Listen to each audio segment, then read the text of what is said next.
राजनीति बंद करो, हिंदू मुसलमान की राजनीति बंद करो। ককরোচ জনতা পার্টির প্রতিষ্ঠাতা অভিজিৎ দীপ শনিবার দিল্লির বিমানবন্দরে পৌঁছন। বিমানবন্দর থেকে দলের কর্মী সমর্থকরা তাঁকে স্বাগত জানিয়ে সরাসরি আন্দোলন স্থলে নিয়ে যান। পরে রাজধানীতে সিজিপির পক্ষ থেকে একটি বৃহৎ বিক্ষোভ কর্মসূচির আয়োজন করা হয়। বিক্ষোভের মূল দাবি ছিল কেন্দ্রীয় শিক্ষামন্ত্রী ধর্মেন্দ্র প্রধানের পদত্যাগ, বিশেষ করে নিট পরীক্ষাকে ঘিরে বিতর্ক, প্রশ্নপত্র ফাঁসের অভিযোগ, পরীক্ষার স্বচ্ছতা নিয়ে উদ্বেগ এবং দেশের শিক্ষা ব্যবস্থার বিভিন্ন সমস্যা তুলে ধরে আন্দোলনকারীরা প্রতিবাদে সামিল হন। বিক্ষোভস্থলে বিভিন্ন স্লোগান, ব্যানার, প্ল্যাকার্ডের মাধ্যমে শিক্ষার্থীদের স্বার্থ রক্ষার দাবি জানানো হয়। সিজেপির প্রতিষ্ঠাতা অভিজিৎ দীপ বলেন, দেশের লক্ষ লক্ষ ছাত্রছাত্রীর ভবিষ্যৎ নিয়ে কোনো রকম আপোষ করা যায় না।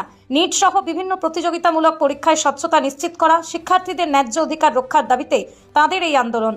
তিনি দাবি করেন, শিক্ষাক্ষেত্রে যে অনিয়ম ও দুর্বলতা সামনে এসেছে তার দায় সরকারের এড়ানোর সুযোগ নেই। বিক্ষোভকে কেন্দ্র করে সোশ্যাল মিডিয়াতেও ব্যাপক প্রতিক্রিয়া দেখা গেছে। বিভিন্ন প্ল্যাটফর্মে বহু মানুষ এই দাবির প্রতি সমর্থন জানিয়েছেন বলেই আন্দোলনকারীদের দাবি।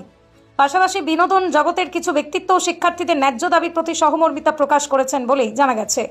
যদিও এই বিষয়ে আনুষ্ঠানিকভাবে সব নাম প্রকাশ করা হয়নি, রাজনৈতিক পর্যবেক্ষকদের মতে নিট ইস্যু দেশের বহু শিক্ষার্থী অভিভাবকের সঙ্গে সরাসরি জড়িত হয়। এই আন্দোলন জাতীয় স্তরে আলোচনার কেন্দ্রবিন্দুতে উঠে আসতে পারে। সিজেপির পক্ষ থেকে জানানো হয়েছে, শিক্ষার্থীদের স্বার্থে এবং শিক্ষা ব্যবস্থায় স্বচ্ছতা ফেরানোর দাবিতে তাদের আন্দোলন আগামী দিনেও অব্যাহত থাকবে। यूएसए के लिए, अमेरिका के लिए निकल रहा था। उस दिन मेरी माँ रो रही थी थोड़ा कि मेरा बेटा जा रहा, मेरे साथ कौन रहेगा। मैं समझ सकता था वो बात, लेकिन